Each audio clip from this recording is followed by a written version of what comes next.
What up, YouTube? It's your boy Banks, and we back in the building, you feel me? It's True Talks, cause True Talks, alright? Let's get straight right into it. So you already know, I'm gonna be doing a video on what happened last night. I spoke it into existence. See, when I talk, you listen, man. When I talk, you listen. I was talking at the end of the video, last video that came out with where the Raptors were facing the Portland Trailblazers, and I was talking about literally the Raptors should pick up Melo from time. Already been said that the Portland Trailblazers should have picked up Melo. You know what I'm saying? So if you don't know, and if you're late to the party, what's been happening over last night and up to now is that Melo last night got signed by the Portland Trailblazers to a non-guaranteed deal. The reason why they did non-guaranteed because the whole hoopla around Melo is basically he's the problem, he's the scapegoat, he's this, he's not that. So they want to have basically an insurance policy. You know what I'm saying? They don't want any risk at it, any risk at anything going wrong. You know what I'm saying? And if something goes wrong, they're not stuck with him. They want to be able to just drop him like that, which is disrespectful for this type of player at this type of point. But understood, because obviously he has a bad situation under his name at OKC, bad situation under his name at Houston, even though both wasn't him. But that's too deep for the naked eye to see. But at the end of the day, media has created this negative narrative around LaMelo. So because of that, understood why Portland is going to give him a non-guaranteed deal. Same thing with Dwight Howard, non-guaranteed deal. You know what I'm saying? Because it's like, oh, if we're going to take this risk on you, then it's not guaranteed. So that's going to create more fire under the person to do this and do that and do that. That's why you see Dwight Howard trying in all situations. You know what I'm saying? So that's probably what's going to be happening with Melo. He's going to be trying in all situations. He's been waiting for this phone call from time. You've been seeing those videos. I can't wait to get back in the league. Make that the headline. You know what I'm saying? So he's been waiting. He's been training. He's been putting in work. So now this is music to his ears, music to my ears, music to a lot of people's ears who've been waiting for Melo, music to the league, though, players, if you've seen their response, music to their ears, because they know Melo doesn't deserve not to play. There's so many guys that like, why are they in the league? Or there's so many guys it's like, really? Melo can't be getting a start or coming off the roster or in rotation off of. Y'all got KC blood clot P in the damn NBA bricking. How you do a floater and the ball gets stuck right at the rim? That's what y'all have in the league over Melo? Over Melo? KC, bro.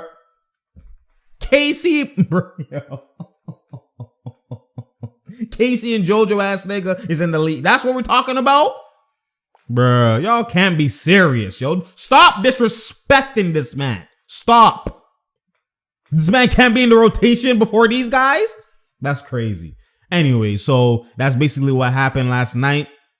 Now, last night in my video, I was talking about Raptors taking Melo because it's perfect situation, because they need a closer. But at the end of the day, the more perfect situation is actually Portland, because Portland has no Damian and they have CJ. For years, I've been saying, since like even 3-4 years ago, they've needed a 3/4 player that could get buckets and that could ease the pressure of Damian and CJ. Because if you've been watching Portland, it's Dame, CJ, or die. That's what it's been. They've had Aminu before. They've had Harkless before. They've had great defense, which is now you can see their defense is struggling even more without Harkless and Aminu, because those two guys used to guard the best players and they used to go to work and the paint used to be unpadded. You know what I'm saying? Because there are two 6'9" players that had length at the 3 and 4. But the problem was all you had to do, which was Golden State was doing, trap CJ, trap Dame, make Aminu shoot, make Harkless shoot, and it's like,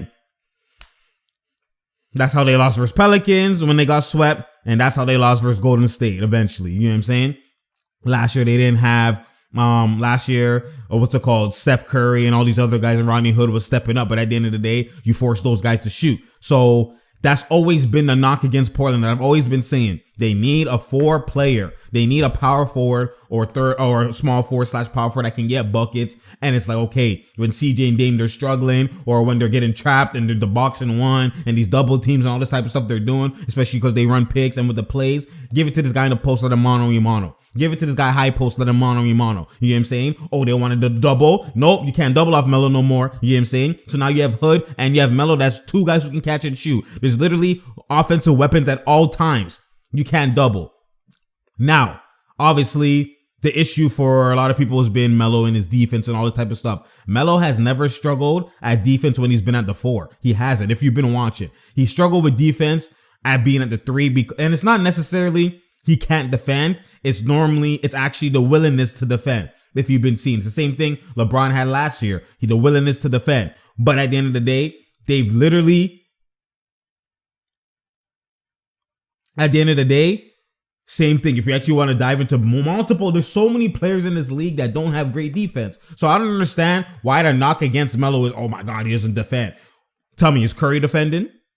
Tell me, is Harden defending? Tell me, if you really watch Westbrook, is Westbrook actually locking up? I mean, go down the list of bare people. Are they actually defending? When Dirk Nowitzki was eating, even in the finals, was he a lockup king? Was he defending? He had solid people around him. He had Tyson Chandler defending. He had Jason Kidd defending. He had Shawn Marion defending. You know what I'm saying? Deshaun Stevenson defending.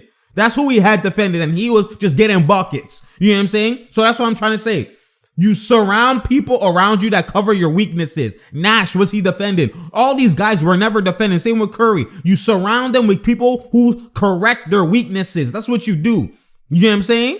Like, I don't understand where this narrative is that you have to be the Kawhi. You have to be this elite 2-way and all this type of stuff. No, it's never been like that. Obviously, the Kobe's, the Jordans, and all those other guys are elite at defending, normally shooting guards and whatever. They're elite at defending and can score. They're different echelons. But the 6'9", 6'8" power forwards, a lot of those guys who are just scorers, a lot of them don't really defend. Even LeBron don't really defend. LeBron has great help defense. His one-on-one defense is not even elite, if you really been watching. You know what I'm saying? So, if we want to talk about Melo's defense, that's his weakness. Obviously, that's his weakness. You know what I'm saying? Because there's times where he doesn't play actual defense. We've been seeing that. You know what I'm saying? But at the end of the day, if you surround him in the right situation, same thing. And I go back to the Nuggets Melo. Melo was actually playing defense there because he was surrounded in the right situation. He felt that he could win. He's going to start trying. He's going to start doing that. He doesn't have to always score 30, 40, whatever the case is. So he's going to try. But when LeBron don't play defense,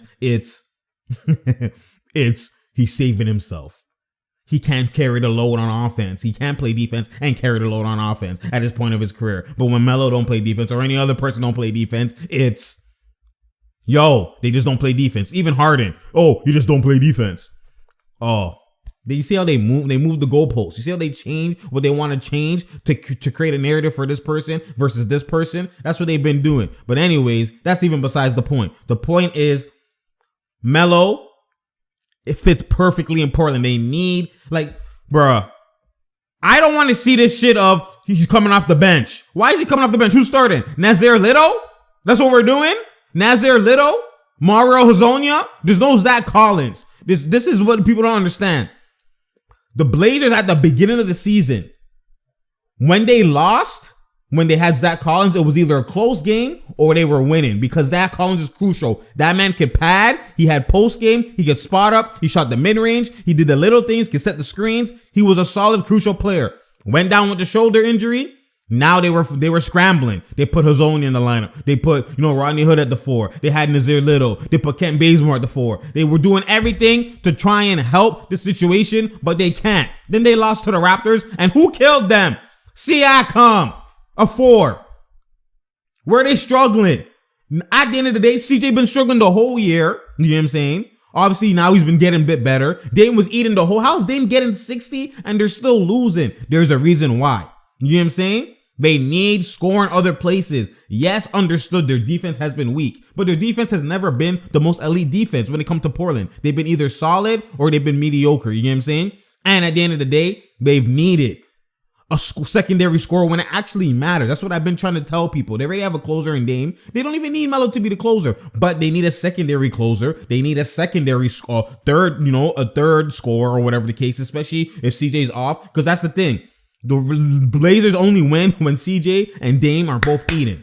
It's hard for them to win when only one of them are eating. Now when you have another guy, now they could interchange. CJ could go to work or Dame could go to work, but then Melo's still there. As long as he's doing a solid 16 to 20, you know what I'm saying, 15 to 20, then that's gonna boost them, because it's not like they're getting slapped every game. They're always in the games, they're always winning the games, but then their defense just be sussing. The same thing that the Nets are going through right now. They be winning the games, they be leading, then their defense be sussing, and they lose there in the second half or the fourth quarter. That's what's been happening with the Portland Trailblazers if you've been really watching. So when it comes to Melo, it's just a perfect fit for him. I don't know why people are saying it's not a fit. Oh, these people dribble the ball and all that type of stuff. Melo plays his best when he has a point guard that dribbles the ball. Have people not been watching? Like, I don't understand. People not been watching. The furthest he went in the conference finals when he played with Chauncey Billups, when he dribbled the ball and he actually was facilitating, picked when to give it to Melo. The problem with the offenses with Melo is when you just always have to give it to him and he just has to ISO, then it's to score, and then it's to worry about passing and everything runs through him. That's obviously not his best situation. It's his best situation for him to score, but it's not the best situation for the team to win a lot of the times, because it's just him, ISO, everyone stand around. That's what people have been talking about. But when you have a point guard and he's playing off ball and you pick and choose when you go to Melo, and you could be, okay, 10 straight, he's going to work, bucket, bucket, bucket. If he's not going to work, I can get my bucket. Just chill in the corner. They help Dime. Splashy, if you ask me. You get what I'm saying? USA Melo. That's what I'm trying to tell people. Like, he's been his best when he plays with a dominant point guard. Like, same thing with KD. Like, I don't understand why people are like, a lot of people don't see things. I don't understand. Like, it's like they don't watch. I don't know. You just watch highlights. I don't know what's going on. Or their eyes don't see. I'm here to enlighten. That's what I'm here to do. You know what I'm saying? So at the end of the day, Melo deserves to be in the league. He deserves to be starting with the Trailblazers. But I know this media, sometimes it just taints your image. And even if you had nothing to do with it, it just taints your image. So I already know the problem. I'll be surprised if they start him. They're going to obviously bring him off the bench because, again, like, why is he not starting over Nasir Little, Mario Hezonja? Like, what are we talking about here? Scal, Labissiere, and all these guys. Melo is not starting over them? Whatever. Anyways, if they want, like, they're going to bring him off the bench. I already know, because, again, there's too much negativity around Melo. So at the end of the day, I already know he's going to come off the bench. But at the end of the day, like I was saying, Melo deserves to be in the league. You already know. There's too many people that are not elite like Melo. He deserves to be in the league. I want him to have a resurgent season. I want him to shut the people the hell up. You know what I'm saying? I want him to shut them up. You know what I'm saying? This season has even gotten more interesting now, because it's already been interesting, and there's already so many teams I feel like they could win. Now you add this to the mix. I'm telling y'all, man, y'all are in for a rude awakening. Y'all in for a rude awakening, man. I'm trying to tell people. I'm literally trying to tell people. You know what I'm saying? And people in the comment section of the Raptors, when I talked about Melo, there's a reason why I talked about Melo the next day he gets signed. There's a reason. I know what I'm talking about, man. I'm trying to tell y'all. I know what I'm talking about.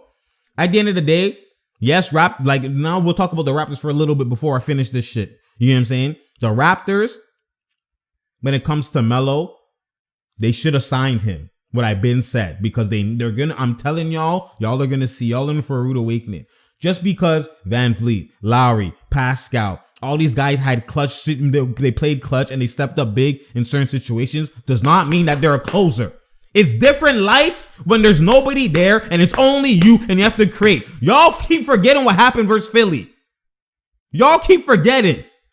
Y'all keep sleeping on what happened versus Philly. Y'all keep sleeping on what happened in the big games versus Milwaukee. Y'all keep sleeping. There's a reason why Van Vliet can now be splashy, if you ask me. It's still on them to shoot the shot. Understood. You get what I'm saying? But stop forgetting as if palms weren't sweaty, as if people weren't coming for Van Vliet's head, as people weren't coming for Lowry's head after the bricks in Philly, and it was all Kawhi. Shut the hell up. I'm tired of y'all. Stop catching amnesia and forgetting living in the moment because you saw them play well in the finals. Stop forgetting. You will never get that far. Remember, you're playing well in the finals with no KD, you know what I'm saying? With the depleted Warriors and still struggle to win. Understand that. As much as the Raptors deserve to win that, understand the situation at hand. Understand that to win, to pass Philly. Understand that. Y'all keep forgetting. Y'all keep forgetting. Where were they then? They weren't there. That's what I'm trying to tell y'all. That's why the Raptors, if Kawhi never hit that shot, they would have got out the second round as like they've done the other years. Y'all are talking about the finals and all these further rounds. They would have never got there if they still had the same team and they had no Kawhi and no closer. Understand that. Understand that. That's what I'm trying to tell y'all. Understand that. So when y'all seeing Pascal and all these guys now have a boost of confidence because, wow, we were supposed to lose this series and this man carried us, that's a different context. That's stuff that are not on the stat sheet. That's not the same Van Fleet anymore. That's not the same Lowry anymore. That's not the same Pascal anymore. That's not the same Gasol anymore. That's not the same Ibaka anymore. What are y'all talking about? Y'all trying to act like they just came out the womb doing this. What are y'all talking about? That's all attributed to Kawhi. That's Kawhi. Y'all seen a nigga take almost 40 shots in a game 7. These guys' palms were sweaty and y'all were nervous. Stop catching amnesia. Wake up. That's why I'm here to remind y'all. When you have a closer, when you have someone who's elite, it makes everybody's job easier. You know what I'm saying? That's what it does. And even if they don't even need to touch the damn ball. Just his presence on the floor. Automatically Draymond, automatically Curry, automatically Clay, automatically all these guys. Yo, Kawhi has the ball. Or even if he doesn't have the ball, paying attention. Where's Kawhi? Stay, gap and help. Kawhi has the ball. Man, Draymond's not even guarding damn Pascal in the corner. He comes off. He's staying out close to free throw line. They're doing a gap. They're kind of boxing in. They're locking in. They're focused on him. Now you pass to Pascal. He's catching it on the move. Euro layup. What are you guys talking about? Is that the same with Pascal dribbling it up and the game plan is to stop Pascal? What are y'all talking about? I don't like, y'all are in for a rude awakening. That's what I'm trying to tell y'all. These takes that Pascal is doing now versus bum teams, if he was doing that always, I would say Raptors have a closer. He's not going to be doing that. You can just already tell the man's already not doing that regular season. Why now in playoffs and the bigger moments, I'm going to expect him to now do it versus elite teams when in the regular season, he's not even doing it versus elite teams? Like, bruh, y'all are tripping, man. Y'all are tripping. I'm trying to tell y'all something. Y'all need to, when I speak, you should just listen. That's what I've been said. That's the motto. That's what I've been said, y'all. I'm trying to tell y'all. Raptors securing Melo. Y'all talk about, oh, where's Rondé gonna play? Where's Stanley gonna play? Where's this person gonna play? Where's this person gonna play if they had Melo? What are y'all talking about? Are we talking about role players? The role player impact they have now is not gonna be the same impact in the playoffs. What are y'all talking about? Y'all like, bro, man's talking about role players. Man's are mentioning role players to me. Where's Stanley gonna play? Are you guys serious? Role players. That's what you're talking about to me. When Raptors have always had good role players from the dawn of time. What's been the difference? DeRozan gone, Kawhi here. That's been the difference. Y'all like, y'all are funny, man. Y'all are funny. When I speak, you listen. That's all you need to do. Stop living in the moment. And I know Raptors are playing good and they're playing well and all that type of stuff. Who is the closer?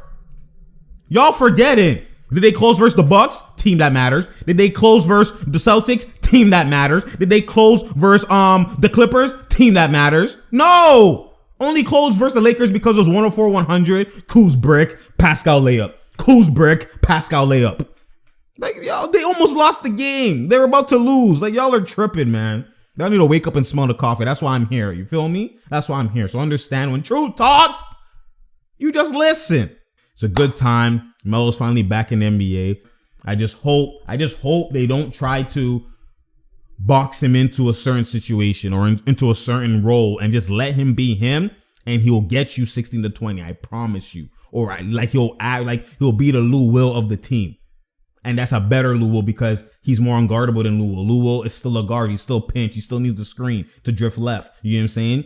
Melo don't need no damn screen. Screen what? Like screen who? Me? You guys, bruh. Like, that's what I'm saying. Like, if you want to put him in that situation, make him be a 6-man, okay. It could happen. You know what I'm saying? But at the end of the day, I'm just saying, this man will eat. He will carry. He has the potential to carry if they're struggling, has the potential to sit back if they're going to work.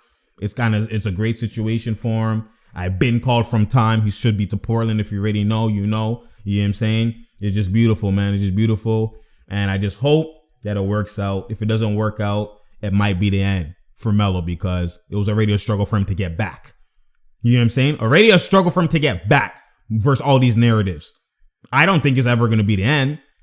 But based off how they've been treating him, if it doesn't work out, If this doesn't work out and they do that they better not do that 5-game shit, 10-game shit. If this doesn't work out, because the good thing is this people don't understand. Blessings happen in disguise all the time. Injuries, sometimes blessings happen. Like always, I've been saying for him to go to Portland. And then Zach Collins, injury. And then all these other mans are sussing. Now it's like, yo, we need Melo. Now you want to kid up Melo? Now? 3 years too late? I hope it's not too late. Because y'all know you should have been had Melo even before Rodney Hood came there. You know what I'm saying? But at the end of the day, they got him. I just hope it's not 3 years too late. I just hope, it's in the right time, the right window, and another boost. They get another boost and get back to that winning, because Portland, they always struggle to start up the season, but now they hope they click in, and this is the opportunity, especially for them. When the West is this balanced, this is the perfect opportunity for them to go full out. So I hope this is them going full out. I hope it works out. I hope Melo, just shows everybody, shut the hell up and don't ever speak my name unless you're talking greats. That's what he needs to be showing, man. Don't wake up the Giant. I just hope the Giant wakes up. At the end of the day, as much as they signed him, we still have to wait about the situation. So I wonder how they're going to do that. Are they going to put him in the corner? Are they going to put him in the post sometimes? What are they going to do? You know what I'm saying? And the good thing about Portland, it's not like Houston where it's just shoot threes. They actually they eat off the mid-range. They shoot anywhere. So that's going to help Melo to be him. You know what I'm saying? If at all the teams, if anything, to be him. So we'll see how that works, man. Anyways, it's True Talks. Because True Talks. Share, like, and subscribe. Like I said, we out here and there's no doubt here and there's no drought here. You feel me? Tell a friend to tell a friend to tell a friend, man. I've been called. Am I the Oracle? It's not shut down. I'm here. I've been called this from time, man. Anyways, I'm out, man.